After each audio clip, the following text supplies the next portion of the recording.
नमस्कार दोस्तों, आज मैं आपके लिए लेकर आया हूँ हिंदी व्याकरण से एकार्थी शब्द। अब आपको मैं बता देता हूँ एकार्थी शब्द क्या होते हैं। जो दिखने में तो वे शब्द एक से प्रतीत होते हैं, लेकिन उनका अर्थ क्या होता है, भिन्न होता है। जैसे कि हम कुछ महत्वपूर्ण शब्द आपके लिए लेकर आए हैं जो परीक्षा की दृष्टि से अति महत्वपूर्ण है। तो देखिए दोस्तों, एकार्थी शब्द कैसे होते हैं। जैसे कि आपको दिखाई दे रहे हैं अति। अति का अर्थ होता है बहुत अधिक, लेकिन यहाँ पर आपको समान सा शब्द दिखेगा अधिक, लेकिन इसका अर्थ क्या होगा, ज़्यादा। या तुलना में हम किसी की तुलना करें तो वहाँ पर अधिक का प्रयोग करते हैं। अभिमान, अभिमान का शाब्दिक अर्थ होता है स्वाभाविक गर्व, लेकिन अहंकार समान सा प्रतीत होने वाला है। अभिमान या अहंकार, अहंकार का कहेंगे हम झूठा या घमंड। इसी प्रकार अगला एकार्थी शब्द है अमूल्य। अमूल्य जिसका शाब्दिक अर्थ है जिसका मूल्य न आंका जाए, क्या कहलाता है, अमूल्य। इसी के समानार्थी एकार्थी शब्द है बहुमूल्य, लेकिन इसका अर्थ क्या होगा, बहुत कीमती। बहुमूल्य का क्या होगा, बहुत कीमती। इसी प्रकार अनिवार्य, अनिवार्य का अर्थ शाब्दिक अर्थ है जिसके बिना काम न चले, वो क्या कहलाता है, अनिवार्य। लेकिन आवश्यक, जरूरी, वह चीज़ जरूरी है तो वो जरूरी के लिए क्या है, आवश्यक। इसी प्रकार अभिवादन, अभिवादन का शाब्दिक अर्थ है प्रणाम, लेकिन अभिनंदन, अभिनंदन का अर्थ क्या होगा, स्वागत। इसी प्रकार अनुसंधान, अनुसंधान का अर्थ है रहस्य का पता लगाना। और अन्वेषण, अन्वेषण का अर्थ होगा अज्ञात स्थान की खोज।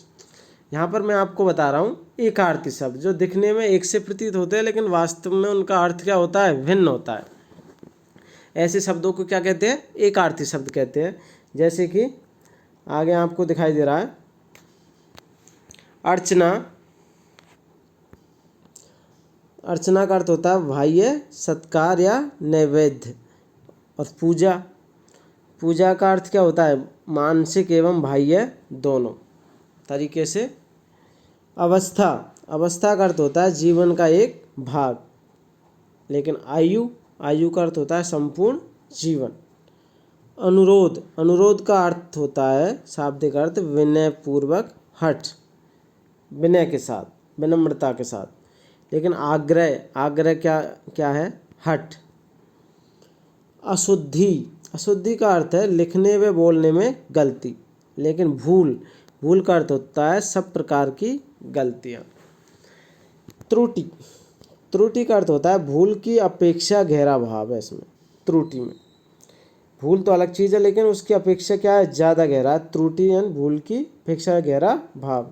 लेकिन दोष त्रुटि से भी गहरा है, दोष क्या है, त्रुटि से भी ज़्यादा अधिक। अवसान कुछ समय के लिए समाप्त, और अंत सदा के लिए समाप्त। अभिभाषण का शाब्दिक अर्थ है लिखित भाषण, लेकिन व्याख्यान मौखिक भाषण। अध्ययन का अर्थ होता है सामान्यतः पढ़ना, लेकिन अनुशीलन का अर्थ होता है सूक्ष्म एवं गहन चिंतन। इसी प्रकार अनुरोध है, अनुरोध को हम कह सकते हैं नम्रता पूर्वक याचना, लेकिन आग्रह अधिकार की भावना युक्त मांगना, जिस पर हम अपना अधिकार जताकर उससे मांगना, क्या कहलाता है, आग्रह।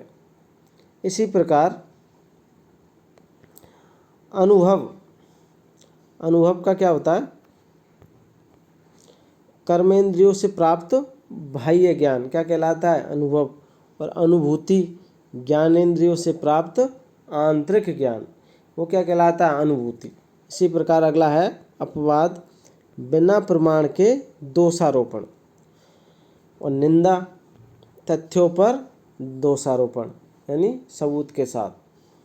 आवेदन नौकरी हेतु पत्र को क्या कहलाता है, आवेदन। और निवेदन विनय पूर्वक कथन।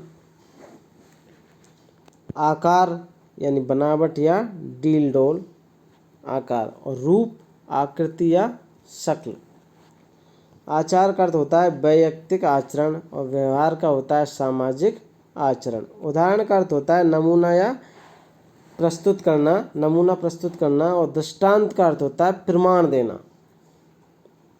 लेकिन यहाँ पर आपको जैसा कि दिखाई दे रहे हैं, उदाहरण और दृष्टांत जो देखने में क्या लगते हैं, समान से प्रतीत होते हैं, लेकिन इनका अर्थ कैसा है, भिन्न अर्थ। उन्नति यानी ऊपर उठते हुए विकास, और प्रगति साधारण विकास। उपहार अन्य को दी जाने वाली भेंट, और भेंट बड़ों को दी जाने वाली।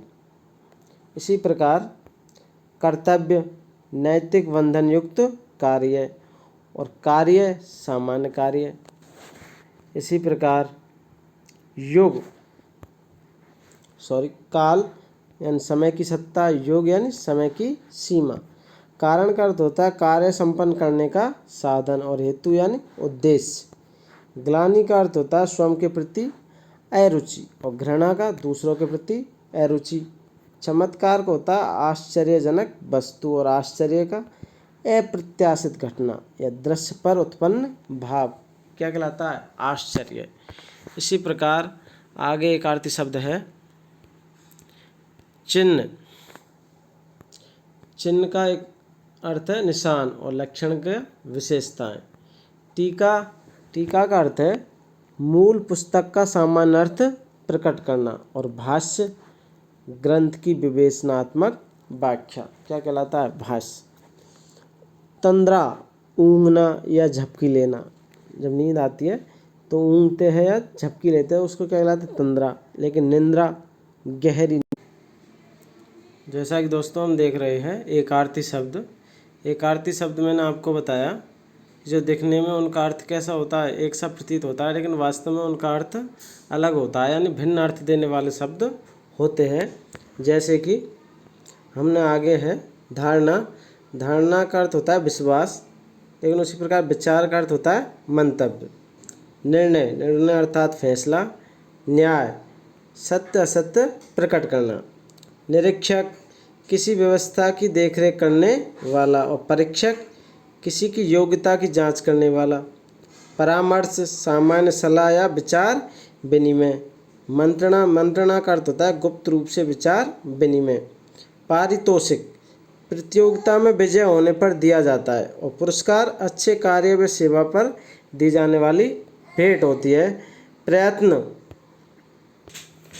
जैसे कि प्रयत्न है, प्रयत्न का होता है कार्य करने का हल्का भाव, और प्रयास का अत्यधिक प्रयत्न।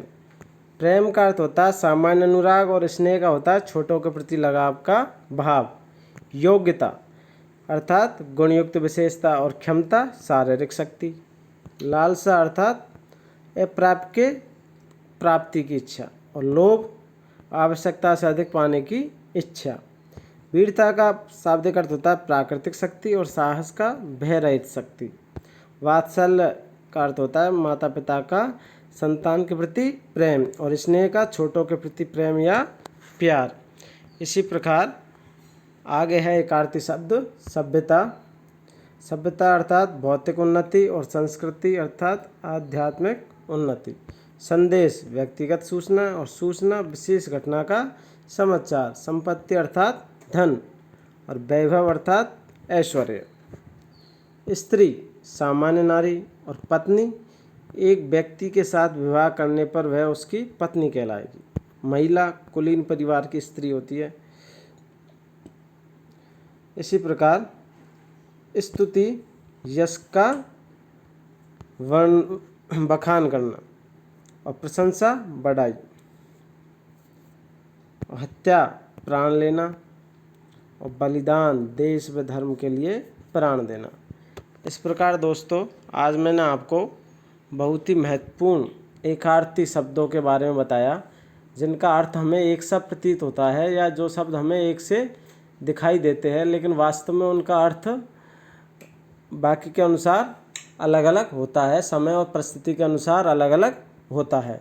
तो दोस्तों आपने आज पढ़े एकार्थी शब्द, आशा है आपको समझ में आए होंगे। अब आप इस वीडियो को लाइक कीजिए, शेयर कीजिए, और मेरे चैनल को सब्सक्राइब कीजिए। धन्यवाद।